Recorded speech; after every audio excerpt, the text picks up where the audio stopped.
अमित और करण कॉलेज के दोस्त थे। संध्या और प्रिया उनके बचपन की सहेलियां थीं। चारों ने सुना था कि शहर के बाहर झील के किनारे एक पुराना रिजॉर्ट है जो कई सालों से बंद पड़ा है। कहते हैं वहां रात के समय अजीब आवाजें आती हैं और जो लोग रात में गए लौटकर नहीं आए। चारों ने ठानी कि वे आखिरी 2 रातों में वहां रहकर रहस्य का पता लगाएंगे। झील के किनारे पहुंचते ही उन्हें ठंडी और अजीब हवा ने स्वागत किया। पुरानी इमारत में टूटी खिड़कियां, चरमराते दरवाजे और धूल भरा फर्श था। अमित ने कहा, देखो ये सब बस पुराने रिजॉर्ट का असर है। लेकिन जैसे ही वे अंदर गए झील की तरफ से फुसफुसाहटें सुनाई दी। तुम क्यों आए हो यहां? संध्या और प्रिया डर गईं, लेकिन करण ने कहा, ये सिर्फ हवा और धुंध है। चारों ने देखा कि कमरे के चारों कोने में धुंधली परछाइयां घूम रही थीं। अमित ने पुरानी डायरी देखी। पन्नों में लिखा था, जो अंतिम 2 रातों में यहां आएगा उसकी आत्मा हमेशा यहां फंस जाएगी।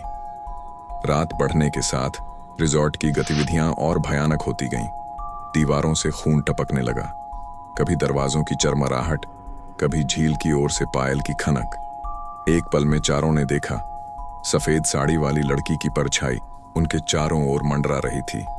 उसकी आग जैसी लाल आंखें धुंधली परछाई में चमक रही थीं।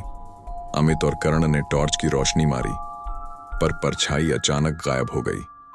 संध्या और प्रिया कांप उठीं। फुसफुसाहटें अब चीख में बदल गईं। चारों ने कमरे के बीच में खड़े होकर मंत्र पढ़ने की कोशिश की। रात के दौरान रिजॉर्ट के हर कोने से परछाइयां दौड़ती रहीं। जंजीरें अपने आप उठकर हाथ पांव जकड़ने लगीं। चारों ने अपने आप को बचाने की कोशिश की, लेकिन हर कदम पर परछाई उनका पीछा कर रही थी। अमित ने देखा दीवारों से हाथ बाहर निकलकर उनकी ओर बढ़ रहे थे। हवा में अजीब गंध फैल रही थी, जैसे पुराने मृतक की गंध। संध्या ने झिलमिलाती रोशनी में देखा कि पुराने कमरे के अंदर छोटे बच्चों की परछाइयां खेल रही थीं, लेकिन उनके चेहरे सूखे और खाली थे, जैसे उनकी आत्मा वहां फंसी हुई हो। एक क्षण में बच्चे गायब हो गए और केवल उनकी चीखें रह गईं। सुबह हुई। चारों को बाहर निकलने में सफलता मिली, लेकिन उनकी आंखों में डर साफ झलक रहा था। गांव वाले उन्हें देखकर डर गए। अमित ने कहा, कल फिर से आना पड़ेगा अगर हमें इस रहस्य का सच जानना है। चारों फिर से रिजॉर्ट में प्रवेश किए। इस बार कैमरे, टॉर्च और धार्मिक ताबीज साथ लाए।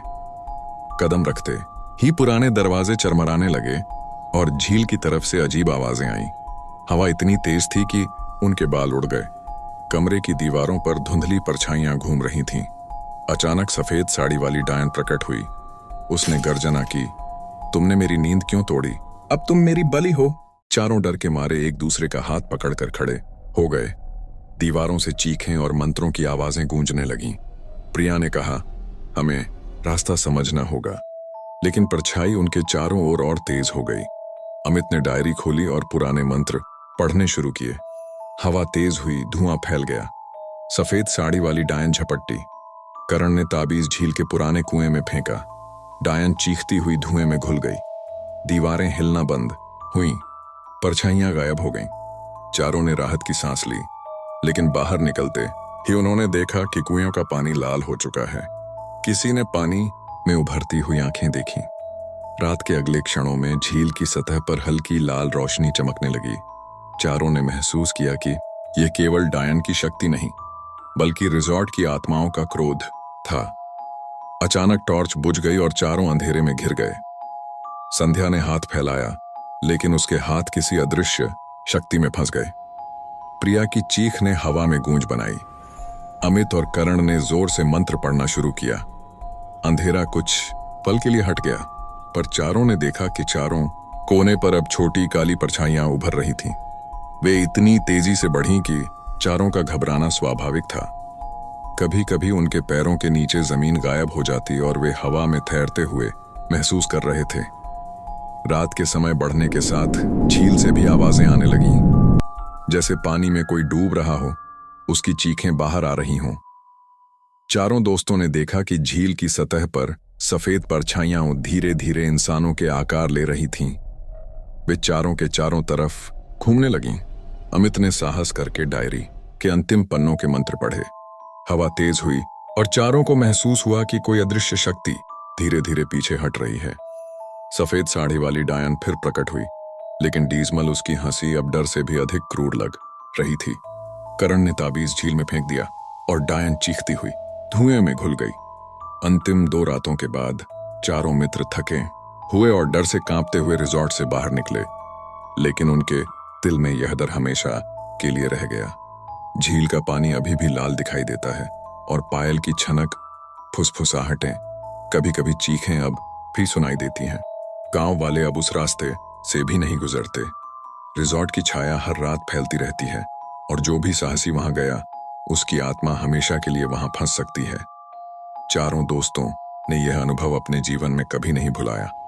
वे जानते थे कि झील का भूतिया रिजॉर्ट केवल खंडहर नहीं, बल्कि अंधेरों और आत्माओं का द्वार है। और रात के अंधेरे में वहां हर कदम पर उनका पीछा करने वाली परछाई अब भी जीवित है। चारों दोस्त अमित, करण, संध्या और प्रिया ने सोचा कि अंतिम 2 रातों की डरावनी घटनाओं के बाद अब सब खत्म हो गया। लेकिन जैसे ही उन्होंने रिजॉर्ट से दूरी बनाई, उन्हें महसूस हुआ कि झील के ऊपर का अंधेरा और भी घना हो गया है।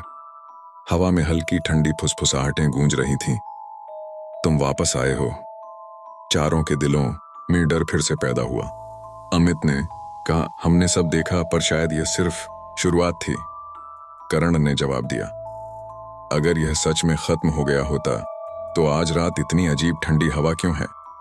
संध्या और प्रिया कांपते हुए पीछे पीछे चल रही थीं। उनकी आंखों में वही डर साफ झलक रहा था जो पिछली रातों में था। रात को 3 बजे चारों दोस्तों ने तय किया कि वे रिजॉर्ट के पास एक अंतिम बार जाएंगे। इस बार वे कैमरे, टॉर्च, पुराने ताबीज और धार्मिक मंत्र की किताबें साथ ले गए। जैसे ही वे रिजॉर्ट के पास पहुंचे, झील की सतह पर हल्की लाल चमक और अजीब हलचल शुरू हो गई। जैसे ही चारों ने कदम रखा, दीवारों से आवाजें आने लगीं। कभी किसी का रोना, कभी किसी का फुसफुसाना, कभी झील से किसी के डूबने की चीख। अमित ने कहा, यह अब सिर्फ डर का खेल नहीं है, कुछ जीवित है। करण ने टॉर्च से चारों ओर रोशनी डाली। दीवारों और खिड़कियों में सफेद परछाइयां फिर से मंडराने लगीं। संध्या ने देखा कि पुरानी डायन अब सिर्फ एक नहीं, बल्कि कई रूप में प्रकट हो रही थी। उनकी आग जैसी लाल आंखें चारों की ओर टिकी हुई थीं। प्रिया ने कैमरा उठाया, पर कैमरा अपने आप बंद हो गया। चारों के चारों ओर हवा इतनी तेज हो गई कि उनकी सांसें रुकने लगीं। अचानक तहखाने की ओर अदृश्य रास्ता भी खुल गया। चारों ने डर के बावजूद देखा कि तहखाने में अब नई परछाइयां खेल रही थीं। वे छोटे बच्चे थे, लेकिन उनके चेहरे मरे हुए और खाली थे। अमित ने कहा, वे पिछले साल की बलि के बच्चे हैं जो यहां फंसे हैं। चारों ने तय किया कि उन्हें मंत्रों के जरिए सभी आत्माओं को मुक्त करना होगा। जैसे ही उन्होंने मंत्र पढ़ना शुरू किया, पुराने जंजीरों की आवाज गूंजने लगी। दीवारों से हाथ बाहर आने लगे और सफेद परछाइयां जोर जोर से उनके चारों ओर दौड़ने लगीं। संध्या ने अचानक महसूस किया कि एक परछाई उसके हाथ पकड़ रही है। उसने चीखते हुए अमित और करण का ध्यान आकर्षित किया। करण ने ताबीज झील के पुराने कुएं में फेंका। डायन फिर चीखती हुई धुएं में घुल गई, पर चारों को महसूस हुआ कि यह केवल आधा खतरा है। रात के बीच में झील की सतह पर लाल आंसू जैसी रोशनी और मां चमकने लगी। चारों ने देखा कि परछाइयां अब उनके शरीर को छू रही हैं। अमित ने जोर से मंत्र पढ़ा और चारों ने हाथ मिलाकर एक साथ जोर लगाया। धीरे धीरे परछाइयां पीछे हटने लगीं। अचानक कमरे के कोने से एक अदृश्य शक्तियां प्रकट हुई। उसने चारों को हवा में उठाकर झुलसा दिया। संध्या और प्रिया चीखती रहीं, लेकिन अमित ने साहस दिखाया और मंत्र जोर से पढ़ना जारी रखा। करण ने तुरंत टॉर्च और कैमरा उठाकर वातावरण रिकॉर्ड करना शुरू किया।